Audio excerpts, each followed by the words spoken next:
సొంత బాబాయ్ వివేకానంద రెడ్డి గారిని అత్యంత దారుణంగా చంపినటువంటి నేరస్తులనే నువ్వు అరెస్టు చేయలేనటువంటి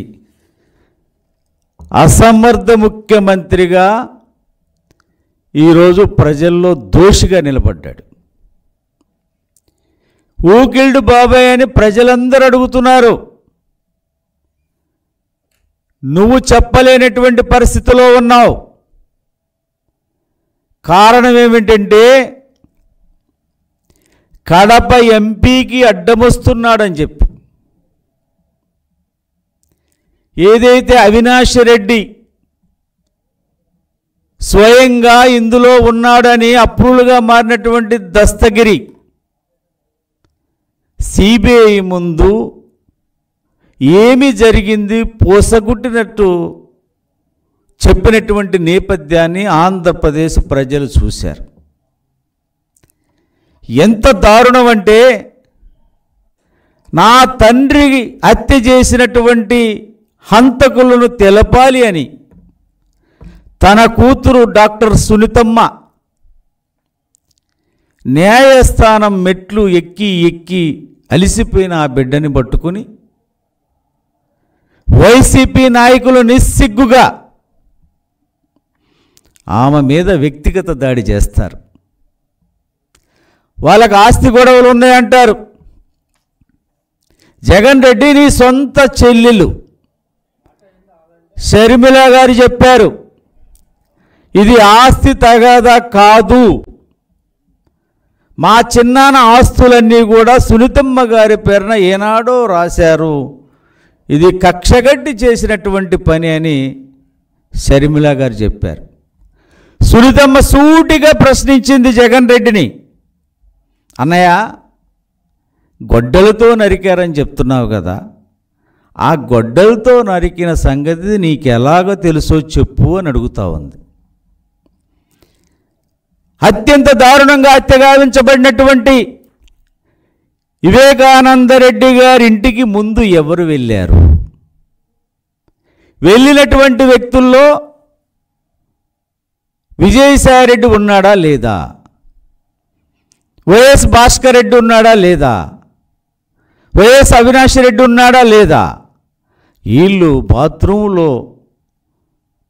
పడున్నటువంటి వివేకానంద రెడ్డి గారిని బయటికి తీసుకొచ్చి రక్తాన్ని కడిగి కుట్లేసి అది గుండె నొప్పిగా చిత్రీకరించే ప్రయత్నం చేసిన మాట వాస్తవం కాదా అని వైసీపీ నాయకులు సమాధానం చెప్పాలి ఈ సమాజానికి. అది ఎంత నేరమో తెలుసా మీకు? ఆ తర్వాత సాక్షిలో స్క్రోలింగ్ వస్తుంది, వివేకానంద రెడ్డి గుండెపోటుతో మరణించాడు అని. తర్వాత పోలీసులు వచ్చి ఇది గుండెపోటు కాదు, ఇది హత్య అని వారు పోస్టుమార్టంకు పంపించినటువంటి నేపథ్యం. ఆ రోజు జగన్ రెడ్డి గారు హైదరాబాద్ నుంచి ఉట్టాబుట్టిన కడపకు వచ్చి అసలు ఎలా జరిగింది, దీంట్లో పాత్రధారులు ఎవరు అన్నీ తెలుసుకున్న తర్వాత మీరు వివేకానంద రెడ్డి మృతదేహం దగ్గరికి వెళ్ళి అక్కడ నీ నటన అద్భుతం, మా చిన్నాన్నని అత్యంత దారుణంగా నరికారు, గొడ్డలతో మెడ మీద నరికారు, పొట్ట మీద నరికారు, నడుము మీద నరికారు, ఖచ్చితంగా దోషులు తేల్చాలంటే సిబిఐ ఎంక్వైరీ కావాలి అని చెప్పిన పెద్ద మనిషి అప్పుడు సిట్ ఏర్పాటు చేసి చంద్రబాబు నాయుడు గారు విచారణ చేపిస్తున్నటువంటి నేపథ్యంలో ఏమీ సంబంధం లేనటువంటి వ్యక్తుల మీద ఆరోపణలు చేసి ఇది పాలకపక్షమే చేసిందని చెప్పే ప్రయత్నం చేశారు. ఆ నేపథ్యంలో నువ్వు ముఖ్యమంత్రి అయ్యావు కదా, నువ్వు ముఖ్యమంత్రి అయిన తర్వాత నీ సొంత బాబాయ్ నువ్వు మాట వస్తే రాజశేఖర రెడ్డి గారి పేరు చెప్పే పదే జగన్ రెడ్డి మీ నాన్నకు అత్యంత ఇష్టమైనటువంటి వ్యక్తి వివేకానంద రెడ్డి గారు, అన్నయ్య గీస్తే దాటనటువంటి వ్యక్తి వివేకానంద రెడ్డి గారు, రాజశేఖర రెడ్డి విజయంలో కీలకమైన భూమిక పోషించింది వివేకానంద రెడ్డి గారు. నిన్ను ముఖ్యమంత్రిగా చూడాలని కోరింది వివేకానంద రెడ్డి గారు.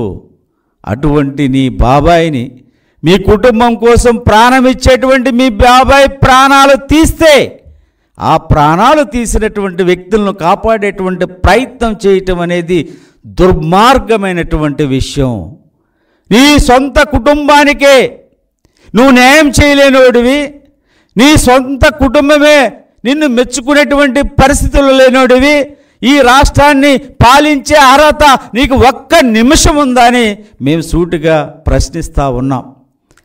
ఈ రోజున మీరు ఎదురుదాడులు చేయటం కాదు, షర్మిల గారి మీద, సునీత గారి మీద, వివేకానంద రెడ్డి హత్య ఏ రకంగా జరిగింది చెప్పే వాళ్ళ మీద ఈరోజు దస్తగిరి అప్రూవల్గా మారి 40 కోట్ల రూపాయలు ముడుపులు ఇచ్చారు అని చెబుతూ ఉంటే ఆ 40 కోట్లు ఎవరికి ఇచ్చారు? అవినాష్ రెడ్డి ఇవాళ 40 కోట్లు ఇచ్చే పరిస్థితులు ఉన్నాడా లేదా అని పక్కన పెడితే, అవినాష్ రెడ్డికి 40 కోట్ల రూపాయలు ఆయన ద్వారా ఇప్పించేటువంటిది ఎవరు చేశారు? ఈ ప్రశ్నలు వేధిస్తూ ఉన్నాయి. ఈరోజు నువ్వు సిబిఐ విచారణ జరిపించాలని చెప్పింది నువ్వే, సిబిఐ విచారణ అవసరం లేదని చెప్పింది నువ్వే, కోర్టులో నుంచి దాన్ని విత్డ్రా చేసుకున్నది నువ్వే, సిట్ అధికారులు మార్చింది నువ్వే. ఈ రోజున వివేకానంద రెడ్డి గారిని చంపేటువంటి వాళ్ళు ముందు తర్వాత ఎవరింట్లో ఉన్నారు? చంపిన తర్వాత చంపిన వ్యక్తులతో అవినాష్ రెడ్డి ఫోన్ కాల్స్ కూడా సిబిఐ బయటపెట్టినటువంటి నేపథ్యం. అవినాష్ రెడ్డి పాత్ర ఉంది అని సిబిఐ పదే చెప్పినా నీ తమ్ముణ్ణి కాపాడుకోవటం కోసం నువ్వు ఎన్ని ప్రయత్నాలు చేశావు, ఎన్నిసార్లు ఢిల్లీ వెళ్ళావు? ఢిల్లీ వెళ్ళింది రాష్ట్ర ప్రయోజనాలకు ఏనాడు కాదు, ప్రత్యేక హోదా కాదు, విభజన హామీలకు కాదు, రాష్ట్రానికి రావాల్సినటువంటి నిధులకు కాదు. జగన్ రెడ్డి మీద ఉన్న కేసులు అవినాష్ రెడ్డిని కాపాడుకునేటువంటి ప్రయత్నం. ఈ ప్రయత్నంలో ఆంధ్ర రాష్ట్ర ప్రయోజనాల్ని నువ్వు తాకట్టు పెట్టినట్టు మాట వాస్తవం కాదా అని మేము సూటిగా నిన్ను ప్రశ్నిస్తూ ఉన్నాం. ఈరోజున అవినాష్ రెడ్డిని మీరు గుర్తుపెట్టుకోండి, ఒక తప్పును సమర్థించుకోవాలి అంటే వాళ్ళ 100 తప్పులు చేసే పరిస్థితికి ఈరోజు వచ్చినటువంటి పరిస్థితి. వాళ్ళ కడప జిల్లాలో వివేకానంద రెడ్డి గారి హత్య తర్వాత దానిని ఉపయోగించుకోవాలని నువ్వు పడినటువంటి తపన ఆనాడు ప్రజానీకం చూశారు. చివరికి కోర్టులో పిటిషన్ వేస్తాడు, ఆ హత్య గురించి ఎవరు మాట్లాడొద్దు అని పిటిషన్ వేయటం మాట వాస్తవం కాదా? ఇవాళ సునీతమ్మ సిబిఐ ఎంక్వైరీకి మరి ఆమె ప్రయత్నించి సిబిఐ ఎంక్వైరీ చేసి అవినాష్ రెడ్డిని అరెస్టు చేయటానికి వస్తే నీ పోలీసులు అడ్డుకున్న మాట వాస్తవం కాదా? ఈ రకంగా పాలన చేస్తూ ఈరోజు నువ్వు మరి ఏదైతే నిన్ను అడిగేటువంటి ప్రశ్నలకు ఇవాళ సమాధానం చెప్పలేనటువంటి పరిస్థితుల్లో ఈరోజు జగన్ రెడ్డి ఉన్నాడు. మేము ప్రజలకు ఒకటే అప్పీల్ చేస్తూ ఉన్నాం, సొంత బాబాయిని చంపినటువంటి వ్యక్తులను కాపాడేటువంటి ప్రయత్నంలో, దోషులను కాపాడేటువంటి ప్రయత్నంలో ఇవాళ కుటుంబానికి న్యాయం చేయలేనటువంటి పరిస్థితిలో ఉన్న ఈ జగన్ రెడ్డి ఈ ఆంధ్ర రాష్ట్ర ప్రజలకు ఏమి న్యాయం చేస్తాడని నేను అడుగుతూ ఉన్నాను. ఇవాళ నీ బాబాయ్ హత్య గురించి మాట్లాడవు, బీసీల మీద దాడులు, ఎస్సీల మీద దాడులు, మైనార్టీల మీద దాడులు, ఎస్టీల మీద దాడులు జరుగుతున్నా కూడా నువ్వు ఒక్క మాట మాట్లాడేటువంటి పరిస్థితి లేదు. ఇవాళ ప్రజలు మాట్లాడలేకపోవచ్చు, ఇవాళ సామాన్య ప్రజానీకం మాట్లాడుతూ ఉంది. బాబాయిని హత్య చేయించినటువంటి వాళ్ళను కాపాడే పనిలో జగన్ రెడ్డి ఉన్నాడు అని ఈరోజు ప్రజలు సామాన్య ప్రజానీకం చర్చించుకునేటువంటి పరిస్థితిలో ఉంది. ఇవాళ మీరు ఎవరిని తిడితే వాళ్లకు పదవులు ఇస్తానని ప్రోత్సహించేటువంటి పరిస్థితిలో ఉన్నటువంటి ఈ నేపథ్యంలో మీరొక్కటే ప్రజలకు ఒక్కటే అప్పీల్ చేస్తూ ఉన్నాను, ఈ రాష్ట్రం బాగుండాలి, ఈ రాష్ట్రం నేరమయమైపోయింది. ఈ రాష్ట్రంలో ఏ వర్గానికి రక్షణ లేదు, ఆడబిడ్డలకు రక్షణ లేదు, చదువుకున్న వాళ్ళకు ఉద్యోగ అవకాశాలు లేవు. ఇటువంటి ఫ్యాక్షన్ భావజాలం ఉన్నటువంటి వ్యక్తికి పొరపాటున ఒక్క ఓటేసిన ఆంధ్ర రాష్ట్రానికి ద్రోహం చేసిన వాళ్ళు అవుతారు. మేము పదే పదే డిమాండ్ చేస్తూ ఉన్నాం, ఈ రోజుకైనా నీకు దమ్ముంటే, నీకు చిత్తశుద్ధి ఉంటే వివేకానంద రెడ్డి గారిని చంపిన వ్యక్తులను కాపాడేటువంటి ప్రయత్నం ఇకనైనా విరమించుకో. రేపు 2 నెలల్లో జరిగేటువంటి సార్వత్రిక ఎన్నికల్లో ఇవన్నీ కలిపి ఈరోజు ప్రజలందరూ కూడా నువ్వు అభ్యర్థులను మార్చే పనిలో ఉంటే ప్రజలు నిన్ను మార్చే పనిలో ఉన్నారని గ్రహించి ఇకనైనా న్యాయం పట్ల న్యాయ పక్షపాతిగా నువ్వు ఉండగలిగితే నువ్వు ఉండు. ఇవాళ ప్రజలు నువ్వు న్యాయపక్షాన ఉండవు. ఇవాళ ప్రజలకు న్యాయం చేసే పరిస్థితులు లేవు. రాష్ట్ర అభివృద్ధిలో నీ పాత్ర ఏమీ ఉండదు.